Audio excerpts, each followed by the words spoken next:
Hi everyone, my name is Tyler Pursley, and today I'm going to be introducing myself to the class of digital communications. So to begin, I am originally from Muskogee, Oklahoma, and right now I am a junior here at NSU. I'm majoring in communication, and what do I love? For the most part, for what I love, I primarily like movies, I like games, primarily I like Marvel and Star Wars. That's just kind of my niche.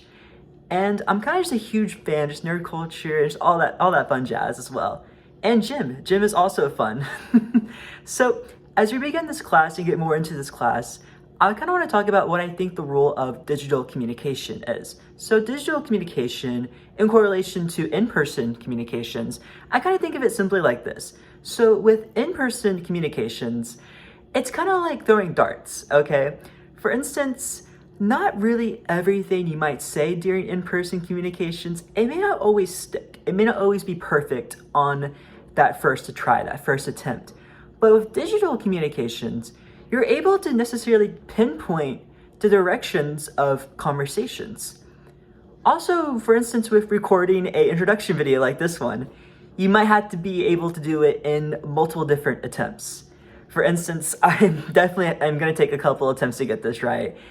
But for in-person attempts, you really have one try. You have one necessarily try to get it perfect. And you don't know if it's going to be perfect the first attempt. So there's kind of different benefits for both, essentially.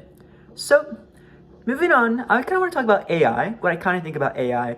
And I kind of think of it kind of like the rest of y'all do. I've been watching y'all's videos as well. And with AI, when it comes to me, I'm not primarily the best when it comes to grammar. To be honest with you, my grammar kind of sucks.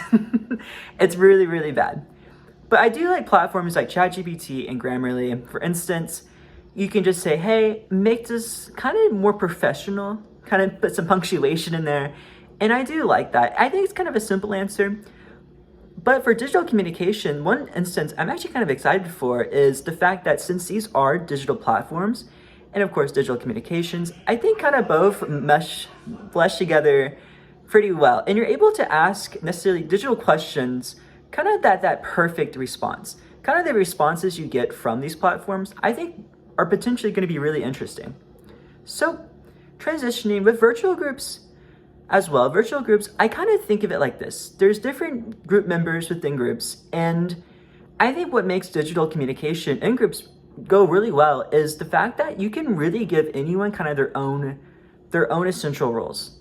I think having roles in digital communication, I think could be a really positive thing. And I think it potentially even be more effective than in-person groups as well. There's a lot of niche about how like in-person and digital groups, like you don't really know anybody. So people might say like, you don't know anybody in digital setting, so it may not really go over that well. I don't think that's necessarily true. As long as you hold your own accountability within groups, and hold yourself to like a high standard, and you're able to take part in conversations in person or digitally, I think both go really well together and have their own benefits. So to conclude, I'm really excited for this class and excited to meet all y'all as well. And the fact that we're learning a digital part of communication. All of us nerds are gonna thrive together within this class. And I was kind of reading some WADAs for the weeks I'm coming, and I was actually pretty excited about the questions that were presented. So if you need help with anything, I'll be here lurking in the comments, be able to reply to y'all and help you out. So anyways, let's have a strong semester, y'all, and thank you for listening.